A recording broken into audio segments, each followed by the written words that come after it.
So looking at, excuse me, looking at Michelle's client as a manager of 4 people, what kind of jumps out at you as a potential concern as soon as you kind of see the data at 30,000 feet here? Anybody? I see her assertiveness, obviously. That Wow. Okay. And here's what's your concern there, Chris? well, if she's leading others, she doesn't have the authority to kind of delegate, which Yeah, can cause problems. here's a couple of things. Just from that alone, excuse me. There's her internal voice. Yeah. There's her assertiveness. there's her external voice, right? So she's got confidence. She may have a lot of experience. She'd be very well educated, but yet there's something that's not coming out of her. And DA is a woman, by the way. So there's something that either she's holding back or hasn't been able to. So that's one connection with that assertiveness. Okay. The other connection with the assertiveness is the assertiveness and the empathy.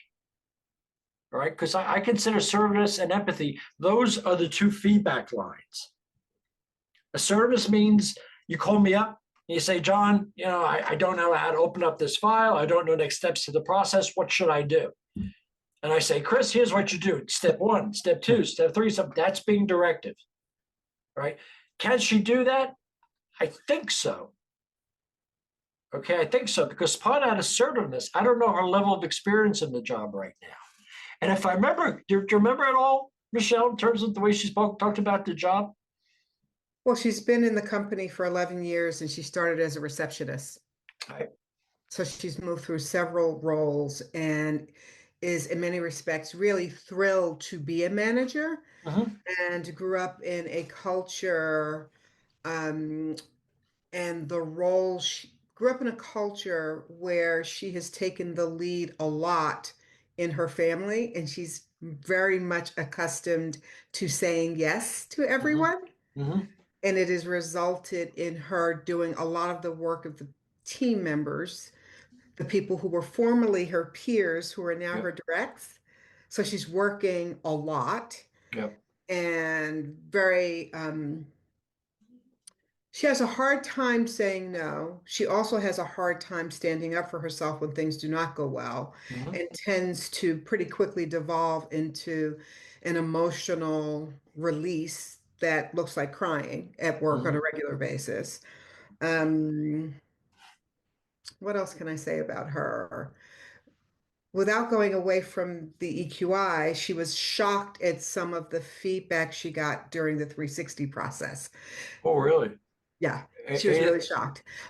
Such as she felt that she might need to be a bit more humble, that she thinks that she is way more experienced as a manager than she really is. And one of the things that she holds in highest regard is respect. And some feel that she's not very respectful, and that was a shock to her. So there have been lots of surprises that have come up through this process, and it's also pretty uncommon in an organization this size, and this is for anyone who's working with nonprofits or has friends or colleagues who are in nonprofits. This is a nonprofit organization who believes wholeheartedly in leadership development. So everyone who gets promoted to or is hired in as a manager gets a coaching engagement, which is pretty unheard of in nonprofits and at the manager level. So she's really working hard to optimize the work that we're doing together. And John, of course, I think you know that she absolutely fell in love with you and how you took her through the data. And she keeps referring back to this. She keeps talking about her assertiveness. And while on the one hand, folks are saying that I feel like you're not respecting my opinion, that you have the answers, you will easily take a project over from me that I was looking forward to doing, even because you'd like to have it done your way. So she's quite the work in progress and is really thirsty to become a better manager. And we're now working on who her career circle is and who in the building she can go to that she respects. That's at the director level, for example, both peers and mentors in the building support her as she grows. Does she ever give you the impression that she's a reluctant manager? When you say reluctant, what do you mean? Means that she kind of, in other words, yeah, the job's available. How much does it pay? Yeah, it looks good. What is its responsibility? As opposed to No. someone who sees the position as as the next step to something bigger. No, she's not a reluctant manager. She's Okay, thrilled. In okay. fact, she's a little bit surprised. She was thrilled to be asked to take this promotion. Having Mhm. started again in the agency, it's 11 years ago as a receptionist, she's constantly moved up, but she hasn't completed her undergraduate degree, for example. Mhm. And so she feels that that's a reason why she was surprised to be asked to apply for this role. So Yeah. there's a little, she doesn't consider it imposter syndrome, but she often questions whether or not she should be doing this job. Okay. Yeah. Yeah, there's insecurities there. Yeah. But okay, so let's step through. I'm going to go through. You apply the old process here. So number one, in terms of what's her 3-year goal? When I asked her that, the notes I made was her 3-year goal was she wants to grow the current programs she's in charge of. She's not going from manager to senior manager to director. It might be in her, on her trajectory. Maybe that's where she wants to go, but that's not the driving force in why she's there. She's there and she's just that person where I'm going to accomplish as much as I can. If you want to promote me, good, promote me. But it's not the most important thing to her. She's going to move up on her accomplishments because most of her experience up to that point, recreational coordinator of safety and health. There was worked in a chiropractor's office in high school. I think that's where some of the interpersonal skills come in. So there's certain experiences that she had that, yeah, she's very centered with the goal. What was interesting was one of the first things we asked was, okay, tell me about yourself. You take me back to high school. And the first thing she said was, I was married in November of 2023. Okay, but fine. And so it's always fascinating when people want to stop. I want to go back to high school. You want to go back to 2 years ago. Okay, what does it tells me? It tells me family is very important to her. It tells me anything that she thinks of, family's at her core. Mm-hmm. That's your social responsibility. That's her connection. So there's something about the way that kind of popped out is tell me about yourself. Dental assistant, 2013.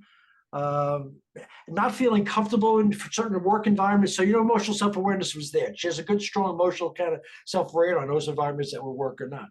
So then again, she moves up, I believe, based on her accomplishments, as opposed to saying that's where I want to go.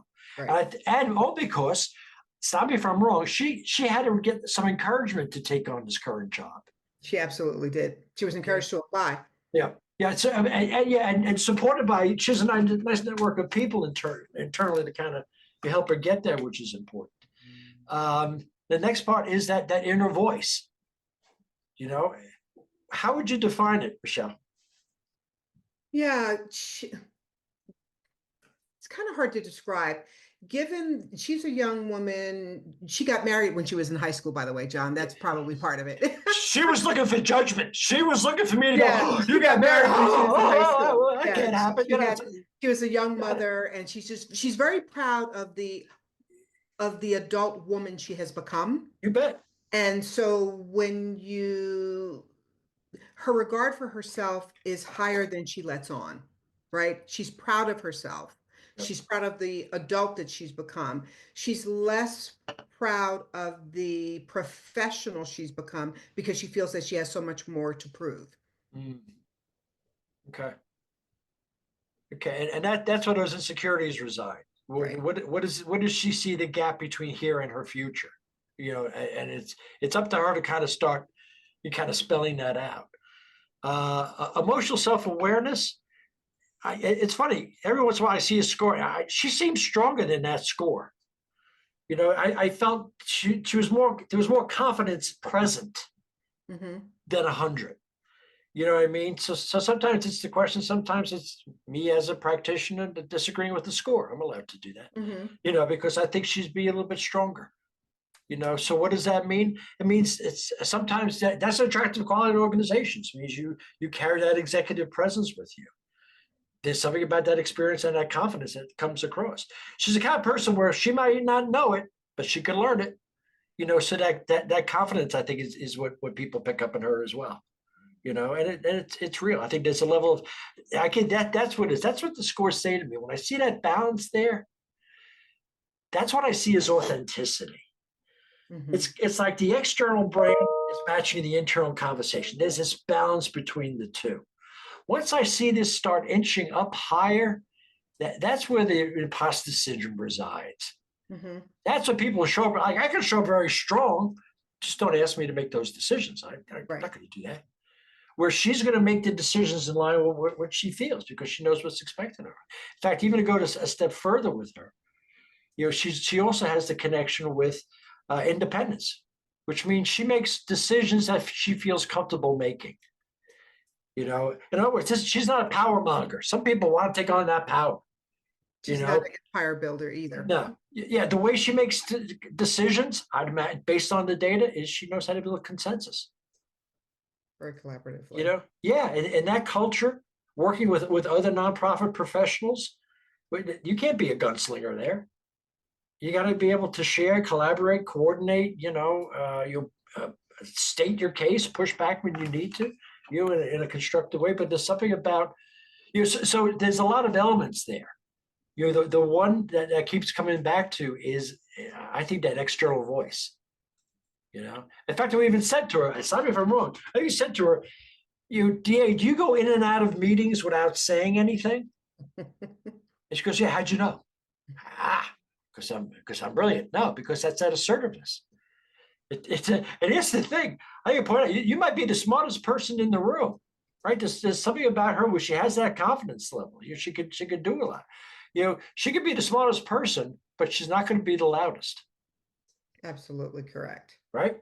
Absolutely correct. Yeah, and that's where sometimes this is ego. People up here, this is ego. I got to hear my voice, or I'm not present. But I'm going to leave it up to her to kind of judge when she needs to speak up. Some people, when they want to advance their careers, I would point that as, you got to work on that.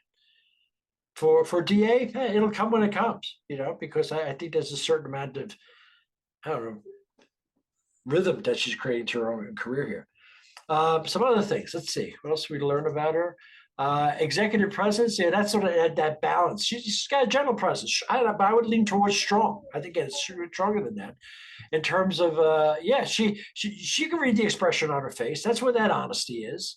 She's one of these people which I always find fascinating. She's the type of person where, again, she might have a very clear feeling on on an emotion, but what she's going to do is she's going to make a face. And she's hoping by making a face or making an expression or wrinkling her brow or opening her eyes, something that someone else in the room is going to pick it up and say, hey, DA, is there something you want to say? And she's going to say, yeah, pull her in. Exactly. She needs to be invited into things. So hopefully she works with other sensitive people. She has that part of her where sooner or later, that's where, John, I don't know if you remember, a big problem that she's had over the past several months, frankly, was someone else that came in as a manager at the same time that had only been in the agency for a year. Yep. And DA ended up just being somewhat paralyzed because this personality was much stronger. This person was not very collaborative. And the department used to be one department and was split into two. Yep. And her relationship with the previous manager was very close. So she felt as though she had more to offer to this new manager than the new manager was willing to accept. So it's been a very tough road for her the past several months. And the other person ultimately separated from the company. She's done a lot of reflection since that time on how she has shown up as a manager and some things that she wants to do really differently. Yeah. Those are very real dynamics.